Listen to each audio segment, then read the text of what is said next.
Jack Kerouac. Jack Kerouac was born on March 12, 1922 in Massachusetts.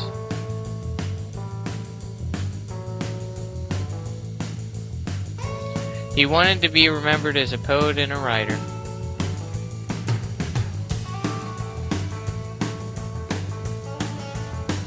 Jack Kerouac's writing style was his most noted. He wrote with a musical tone, going heavy on rants and getting to the point quick whenever he wanted to.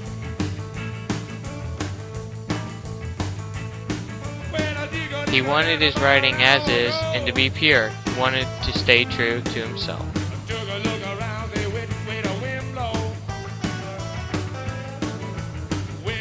He would go through many shirts, typing as fast as he could to finish his thought.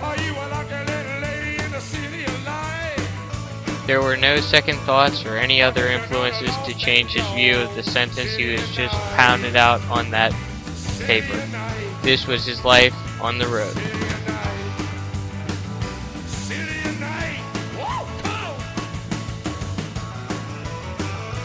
Those years he worked many jobs, however, he never really had a steady job other than writing his miraculous novels.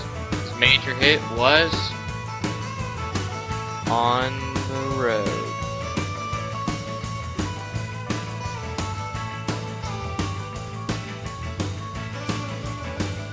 Kerouac started to get unwanted attention that he wanted to get rid of.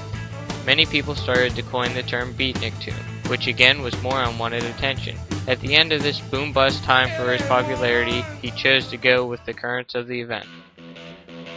People were falling for this somehow heroic and meaningful book of his. He has so many other books it should have gotten more or at least the same amount of credit from his road novel. There are a few.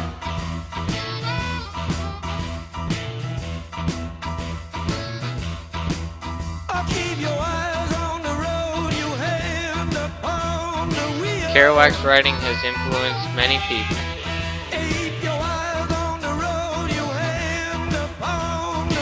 Allen Ginsberg, The Doors,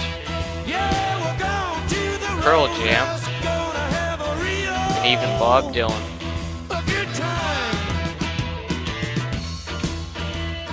Boy, he looks good. The only people for me are the mad ones. The ones who are mad to live, mad to talk, mad to be saved.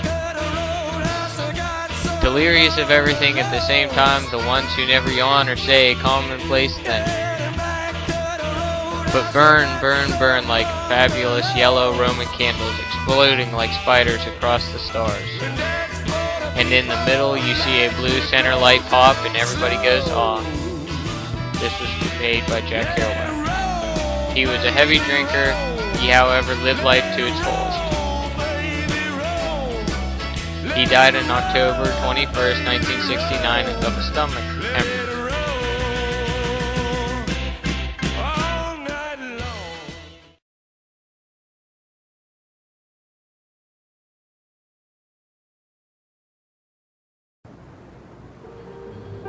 Anyway, I wrote the book because we're all gonna die.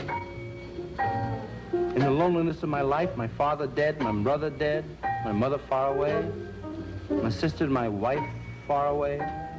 Nothing here but my own tragic hands that once were guarded by a world, a sweet attention, that now are left to guide and disappear their own way into the common dark of all our deaths. Sleeping in me raw bed alone and stupid, with just this one pride and consolation. My heart broke in a general despair and opened up inwards to the Lord. I made a supplication in this dream. So in the last page of On the Road, I describe how the hero, Dean Moriarty's come to see me all the way from the West Coast just for a day or two. We've just been back and forth across the country several times in cars, and now our adventures are over. We're still great friends, but we have to go into later phases of our lives. So there he goes, Dean Moriarty, ragged in a moth-eaten overcoat he brought specially for the freezing temperatures of the East. Walking off alone, and last I saw him, he rounded the corner of 7th Avenue, eyes on the street ahead, and bent to it again. Gone. So, in America, when the sun goes down, and I sit on the old broken down river pier watching the long, long skies over New Jersey, and sense all that raw land that rolls in one unbelievable huge bulge over to the west coast, and all that road going, and all the people dreaming in the immensity of it. In an hour, I know by now that children must be crying in the land where they let the children cry. And tonight the stars will be out, and don't you know that God is Pooh Bear? The evening star must be drooping and shedding.